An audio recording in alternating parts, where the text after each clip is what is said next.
Hello everybody, my name is Dreamlinez and I messed up my entire last recording of Project Castaway, so I completely forgot to record mic audio for that video, right?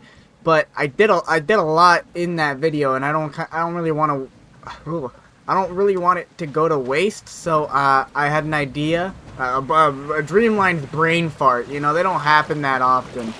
Um, Essentially, I went to this island and I found this cool banglet. And what else did I do in that video?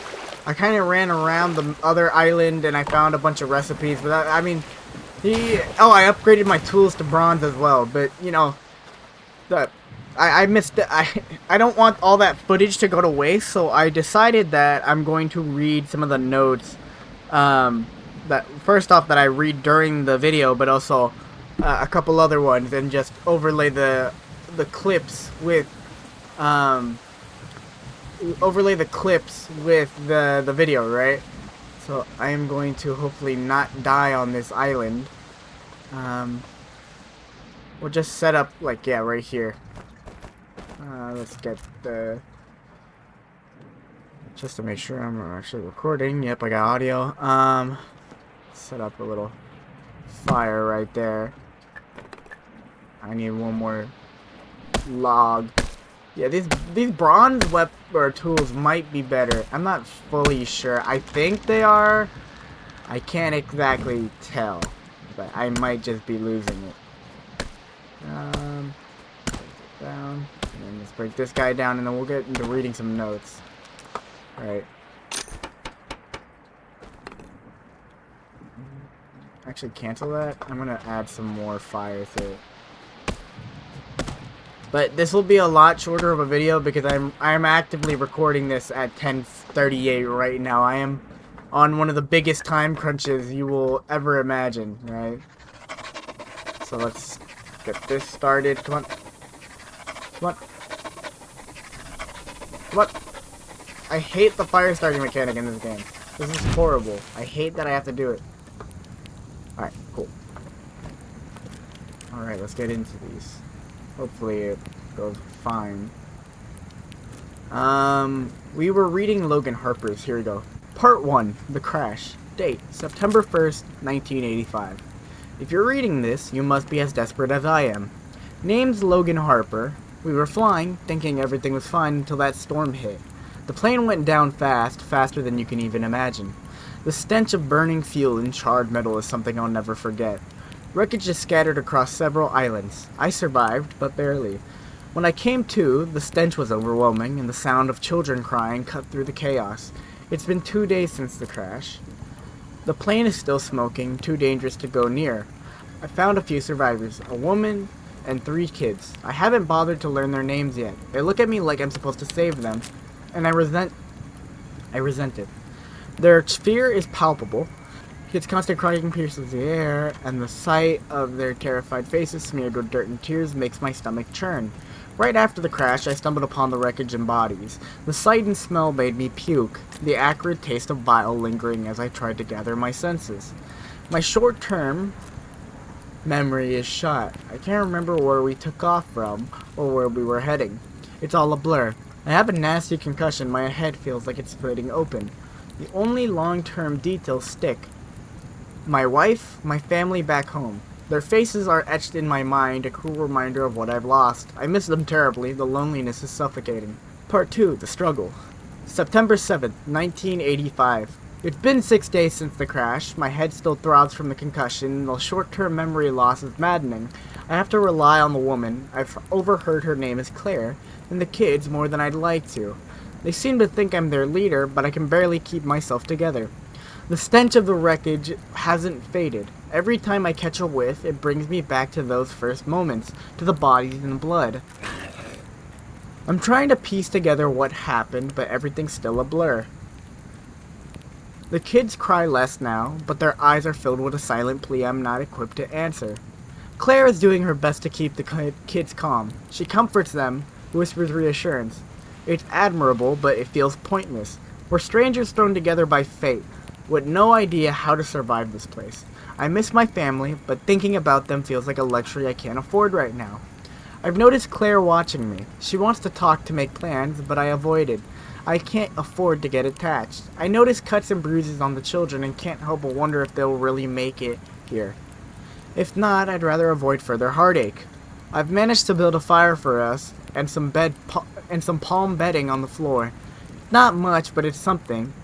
We found some food amongst the wreckage so far and have been sustaining ourselves, though I worry about the rations. Claire keeps saying they'll find us in no time, but I have my doubt. Still, her optimism is a small comfort in this madness. Part 3. Reality sets in, September 15th, 1985. It's been over a week since the crash and reality is starting to set in. The initial hope we had for rescue is quickly fading.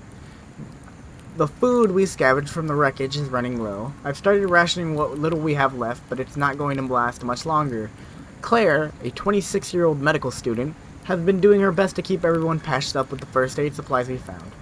She was on her way back home to Chicago. The kids, Tommy, age 9, Jack, age 7, and Emma, age 5, were on a trip to visit their grandma.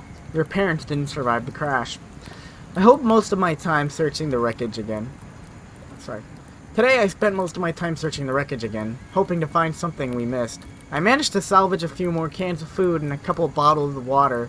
It's not enough, but it's something. I also found another first aid kit, which we desperately needed. My head is still pounding, but at least we have some basic supplies now. Claire and I finally had a serious conversation about our situation. She wants to organize a search party to look for more survivors and supplies. I'm reluctant to leave the crash site, but she's right. We can't stay here forever. The plane is still too dangerous to go near, with smoke and occasional fires flaring up. Staying close to it isn't an option, but venturing into the unknown is just as terrifying. The kids have started crying again, their initial shock giving way to fear and hunger. Every little sound sets them off at night, making it hard for any of us to sleep. They no longer believe Claire when she tells them we'll be rescued soon. It's heartbreaking to see the hope drain from their eyes. I've begun to think about how we'll need to adapt to survive here long term. The idea of building a permanent shelter and finding sustainable food sources is becoming more urgent. I've decided to keep a journal to record my memories in case I start to forget. Good thing I packed one. Every night, the sounds of the island grow louder. The wind through the trees, the rustling of the leaves, and the distant calls of unknown animals. It's unnerving. I lie awake, staring at the stars, wondering if anybody is looking for us. I try to remember more about the flight, but it's all fragments. My wife's face is the only clear memory, and it feels like a lifetime ago. I don't know how much longer we can hold out like this. We need a plan, and we need it soon. Tomorrow, we'll start exploring beyond the wreckage. I hope we find something, anything, that could help us survive a little longer. Part 4. The Choice. September 30th, 1985. Today, we found an emergency raft washed up on the shore along with the body of another survivor. The raft is a lifeline, the chance to escape this island and search for more resources, or even rescue. But it's also a risk. Claire and I stood over the body, the reality of our situation sinking in, even deeper. We can use this to get to the nearby island, said I, my voice grim. We're running out of resources here. We need to move. Claire shook her head, worry etched on her face. Logan, it's too dangerous. We've seen sharks in these waters. What if something happens? What if the raft doesn't hold? I felt frustration boiling over. We don't have a choice, Claire. We can't stay here and slowly starve. I'm going. You can stay here with the kids if you want, but I'm taking that raft. The argument escalated quickly. Claire, usually so calm, yelled back, her voice cracking. You can't just abandon us. What if something happens to you? What then? We need you here, Logan. The kids need you. I was caught off guard by the intensity of our emotions, and my own frustration fueled my response. And what if staying here kills us all? We can't keep pretending everything will be okay if we just sit tight. We need to take risks. She broke down, tears streaming down her face. I can't do this alone, Logan. You're so distant, always keeping to yourself. You never spend time with us, never play with the kids. It's dragging me down. I'm trying so hard, but I can't do it without you. Her words hit me like a punch to the gut. I hadn't realized how much her detachment was affecting all of them. I felt my own emotions rising, a mix of guilt and something else, something I hadn't allowed myself to acknowledge. I'm sorry, I said, my voice softer. I'm so sorry, Claire, I didn't realize. I stayed with her that night. We sat together by the fire, and for the first time, we shared her hopes and dreams. She talked about her life before the crash, her plans to become a doctor, her love for her family. She told me how she couldn't see that I was so distant, how I never spent more time with them than I had to, and how I was dragging her down, trying to be the only one to emotionally support the entire team.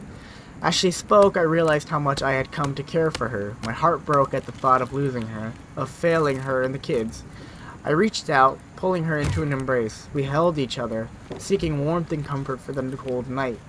For the first time, I let myself feel something other than survival instincts. I let myself care. That night, as we cuddled together for warmth, I felt a shift. Claire's words had opened my eyes. I knew we couldn't stay here forever, but rushing into danger wasn't the answer we needed. We needed a plan, a way to ensure our safety while searching for a better place. Tomorrow, we'll reassess. We'll find a way to make this work, together.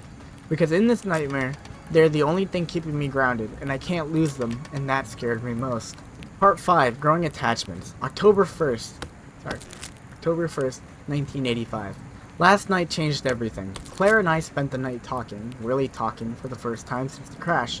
We shared fears, hopes, and dreams. Holding her close, I realized how much I care for her and the kids. They're my anchor in this chaotic sea of survival. But along with the realization came a flood of guilt. This morning, as we prepared for the day, I couldn't shake the feeling that I was betraying my wife.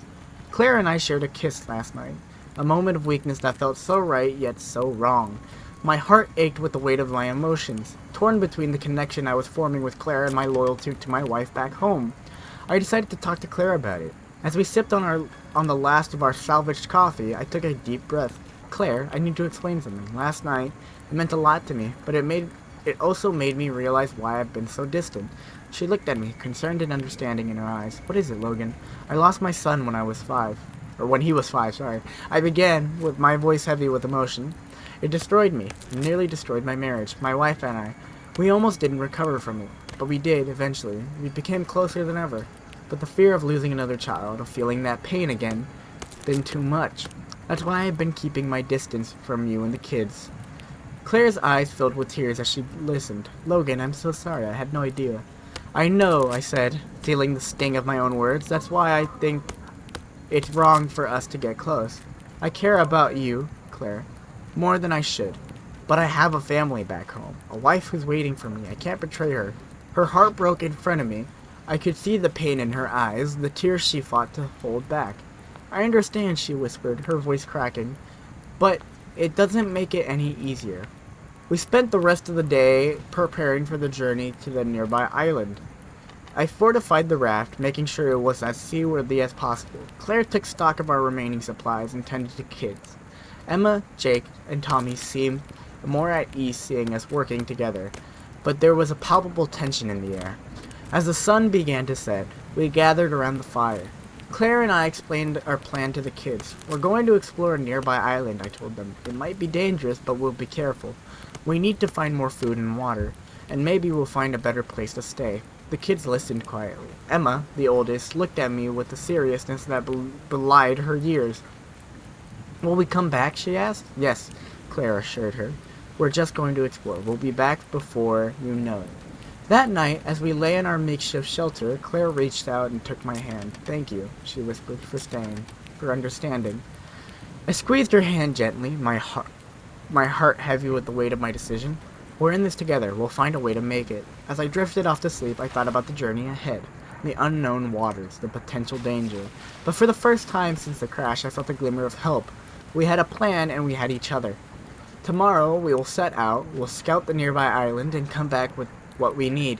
It's a risk, but it's a calculated one. And with Claire by my side, I know we can face whatever comes our way. But deep down, I know that I had to prioritize getting back to my family. My wife needed me, and I had to find a way to return to her, no matter the cost. It was a harsh reality, but one I couldn't ignore. Part 6. Emma's Smile. Date, October 15th, 1985. Time has changed us all. We've adapted, moving from island to island, scavenging supplies, and learning the lay of the strange island. We've managed to build up a decent stockpile of food and water. For now, at least, we're surviving. Emma, now 5, has a way of reminding me of my own son. The curiosity, her innocent questions, and the way her eyes light up when she discovers something new. It's like a mirror to the past. Tommy, at 9, and Jake, at 7, have taken on more responsibilities. They're growing up faster than any child should have to. The islands are strange, though.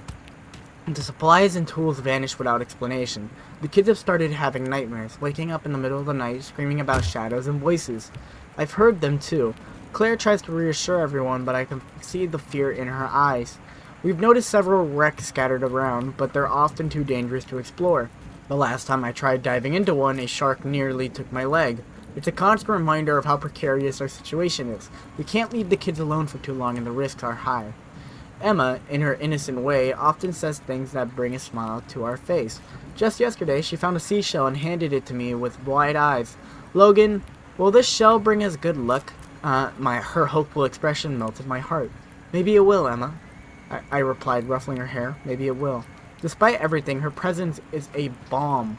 She reminds me of my own son, and it's both a comfort and a source of guilt. The memory of my son's death and the near destruction of my marriage haunts me.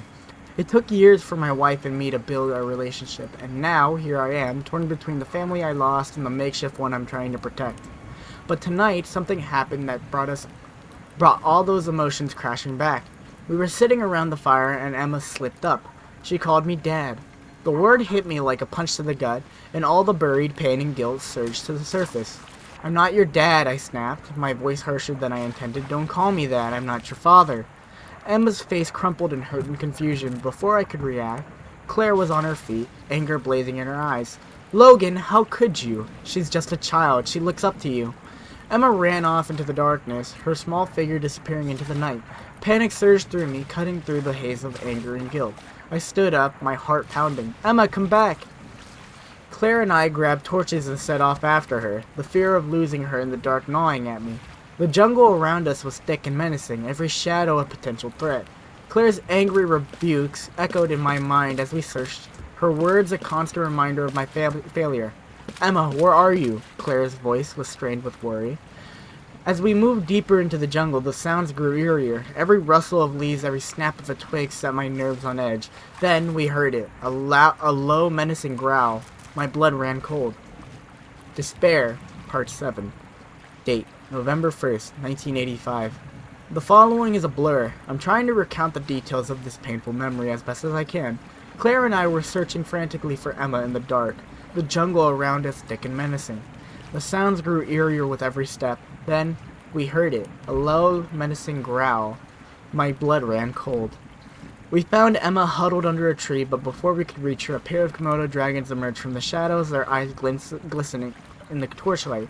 I grabbed the nearest weapon, a makeshift spear, and charged at the beast. Rage and fear fueled my every step. I drove the spear into the first dragon, but it barely slowed down. The second one lunged at Emma. With a primal roar, I tackled it, using every ounce of strength to wrestle it away from her. The beast bit into my arm, pain searing through me, but I didn't care. I couldn't let it take her. I drove the spear into its side repeatedly until it finally collapsed. But it was too late. Emma lay motionless, her small body battered and bleeding. Claire rushed to her side, her sobs tearing through the silence. I fell to my knees, my vision blurred with tears and pain. Emma, please, Claire whispered, cradling her. Stay with us. Please. But there was no response. Emma was gone. 2 weeks have passed since my last entry. Corporate greed. Date March 25, 1985. From the radio tower. 2 weeks have passed since my last entry, and things have only gotten stranger. Sam and I managed to get a few moments alone on the shore yesterday, away from the prying eyes of the supervisors. It's surreal how beautiful this place can be when the storms aren't raging. If only we were here under different circumstances. The platform tower is coming along, but there's a palpable tension among the crew. More tools have gone missing, and yesterday we found one of our colleagues, Marcus, wandering the beach in the daze. He couldn't remember how he got there or what he was supposed to be doing. It's like the island is playing tricks on us, messing with our minds. I've noticed some strange carvings on the rocks near the shore. They looked ancient, definitely not something made by our crew. When I asked about them, the supervisors clammed up and told me to focus on my work. Typical. But I can't shake the feeling that these carvings are important, a clue to what's really happening here. The food situation hasn't improved. It's still bland and barely edible, but we make do. Sam and I have started a little garden behind the research ship, growing whatever we can find from the scraps we find. It's not much, but it's a small act of defiance, a way to keep our spirits up. Every night I lie awake, thinking about the strange events and the secrets Mordenpole is hiding. I've heard rumors that some of the missing people were involved in some kind of experiment, but no one knows for sure. The supervisors are tight-lipped, and the NDAs keep us all in line. Sam and I are determined to get to the bottom of this. We've started keeping a detailed log of everything that happens, every odd occurrence, every missing tool, every strange carving. It's risky, but we need to know the truth. If we can piece together the puzzle, maybe we can find a way off this island and expose whatever Mordenpole is hiding. There's something deeply wrong here. Tools, food, supplies, even people disappear without a trace. It's as if the island itself is conspiring against us. Whispers of strange discoveries circulate among the crew, but Mordenpole keeps us in the dark with endless NDAs. It's like our lives depend on secrecy. Maybe they do. The food is abysmal, more suited for a prison than a high-tech facility. My only comfort in this nightmare is Sam Reynolds, a fellow technician and my closest friend here. We keep each other sane with dark humor and half-baked escape plans. I'm not sure why I'm even writing this, I guess. I just need sometimes beside work and gloom to pass the time. William's letter number 2. This is William Hartgrove, still stranded on this godforsaken island. It's been weeks, maybe months since I last wrote, and our situation has only grown more dire. Our food supplies have dwindled to almost nothing, and fresh water sources are drying up. The island's eerie curse seems to tighten its grip on us daily. The strange sounds at night have become more frequent, and now some of us claim to hear whispers. Our fires continue to be extinguished without a reason, plunging us into darkness. The sense of being watched is overwhelming, and it's driving us to the edge of madness. I've made several attempts to build us a raft and escape, but the ocean is relentless. Each time our makeshift vessels are destroyed by the violent waves. Hope is fading fast, and morale is at an all-time low. We argue more than ever, and some of the men have simply wandered into the jungle, never to return. Found more evidence of those who came before us, bones scattered among the trees, rusted tools, and scraps of clothing. It's a stark reminder that escape is a distant dream.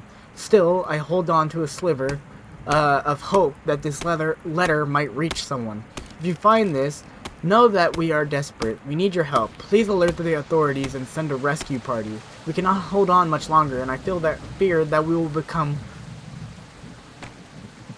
we cannot hold on much longer, and I fear what will become of us if this torrent continues. With fading hope, William Hartgrove.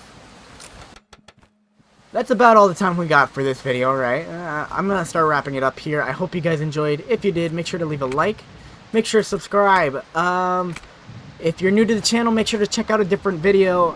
This one is far different from the videos that I typically make.